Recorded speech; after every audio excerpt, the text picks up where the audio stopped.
the advantage here in the experience factor. He's listed at 5'6", 135 pounds, so I guess he's coming down a weight class to fight in the flyweight division.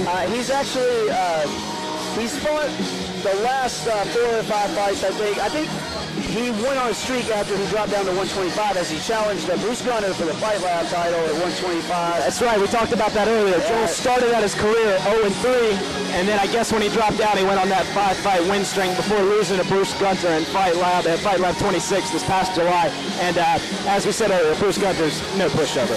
Definitely not. He's actually a former champ here, and his only losses are to some face records. They've been in the top 10 as far as pound for pound goes on Ryan Gibson's website. I believe Cody Goley, who beat Bruce Gunner, was number 8. And Kenneth Crowder's a professional, and he's running through the ranks at 125. So no pushovers on this guy's list. Joe Porter is very impressive as he has an outstanding ground game, and he's been wanting to exercise his stand-up that he believes is vastly improved in the last couple months in his last couple fights.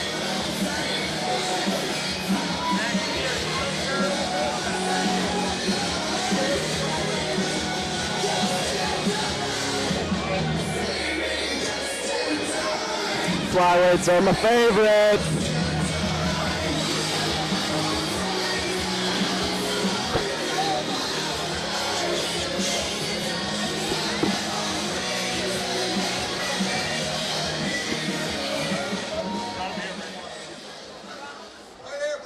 And his opponent is winning the cage, Joel Porter.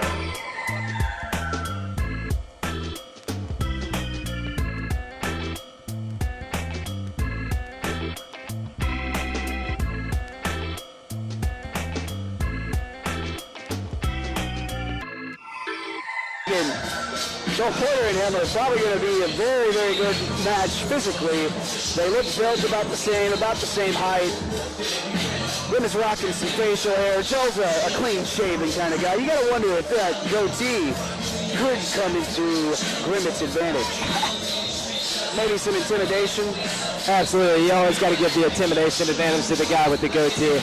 Can't beat the facial hair. He looks very calm in the cage right now. He looks very at home, looks excited. Looks like there's nowhere else he'd rather be. Look how comfortable this guy looks. You know, both of these guys are some of the more experienced fighters on the card. Enough fights to go pro for either one of them. And they're still out here dishing it out in the amateur ranks. You know, they're playing it smart, in my opinion. You know, trying to get as many amateur fights, tighten up every hole in your game before you go pro. That way, when you go pro, that's the record that really matters. That's the one that, you know, that's your resume. That's what's going to get you fights, going to get you work if fighting is your job. And I think I love to see these guys with the most experience. They kind of show the newer guys making the debuts what, you know, composure in the cage is. Absolutely. This is going to be a great fight. Both fighters look very lean. They look in shape. Joel Porter looks like he's in great shape. This is going to be action-packed. It's going to be very fast-paced.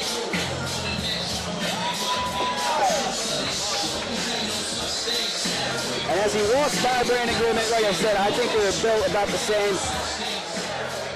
Yep, very similar builds. Look to be about the same height. Brandon Grimmett might have a little more on him. I don't know. I think I saw an inch or two on the height for Grimmett. We'll find out soon enough. She's taller than both of them. Introducing first the fighter on my right, fighting out of the subtle trading blue corner. He's an independent fighter. You know, I gotta give some props to Joe Porter here. I don't know how he kept his game face on while two hot little Ringos walked in front of him. I definitely would have taken my eye off the belt. Standing to my left, fighting out of the energy drinks, red corner. He fights for Arena Jiu-Jitsu of Columbia, South Carolina. Coming over the record of 6 wins, 5 losses. Hurricane Joel Porter. I like the body language that's stemming from both these guys. Both these guys look really confident.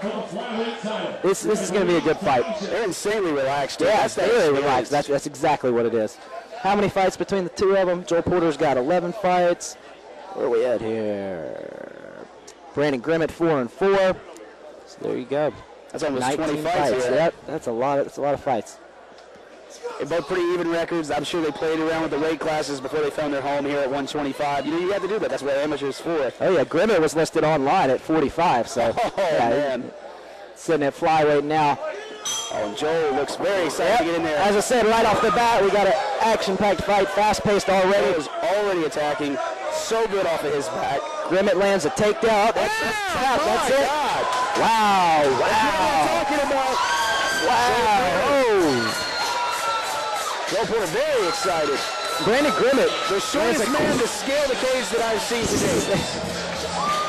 So, got another finish. Believe it or not. You know, this fight turned out a lot like one he had in Elite Championship cage fighting. They touched gloves, the guy shot in on him after Joel looked like he won the strike, and the guy got tapped out. Yeah, Brandon landed a nice double leg takedown right off the bat.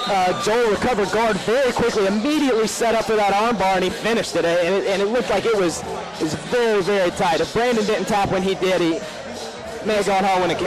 He was actually holding his arm a moment ago, looking like it hurt a little bit. May have got a little hyperextended because he tapped fast. I'm sure it did. It looked very tight. Like I said, if he didn't tap any sooner than he did, he would have into the cast tonight. You know, I wonder if the short legs and the stocky build of Joe Porter are what really got him that submission. You know, they talk about long legs, but the way that he threw that up so fast and his core was so tight, there was no escaping from that armbar. Absolutely. Can we talk about this guy, though? Who is this? This is the guy that runs Diamond Thieves Tattoo. He gives out the Fight of the Night trophies. Okay, all right. He has a really cool smart car. Hey, he's got really cool hair, is what he has. I don't care what he drives. You can drive whatever you want when you got hair like that. You know, he tried to get a cage fight here, but they told him he couldn't bring his hair to the cage with him. It would be considered a weapon. You know, he's been chasing a belt for a long time. I'm really happy to see him come out on top here and walk away with a belt that's too big to fit around his waist. Yeah, absolutely. That's what happens when you're a flyweight. So do you think he'll be returning that belt anytime soon and turning pro, or do you think he's going to try and defend it? You know, Joe's really smart about this. He's messed around with the weight classes and everything. I'm sure he's going to play around with his style until he figures out, you know, I'm 100% and I'm going to have a great pro career from what I've done in the amateur ranks. Yeah. 12 seconds. No need to rush it. On your shoulder. What's going on, man? What do you think? I know you weren't thinking it was going to go after 12 seconds. Man, I'd like to thank Alan Greenway for having me on this card. I'd like to thank Joey Bennett for coming up here. Man, he's like my brother. I'd like to thank Matt Probin and Dustin for cornering me. They did great work. And, man, I'd like to thank Marina and Oscar for coming here. Hey, y'all are the best. I love y'all.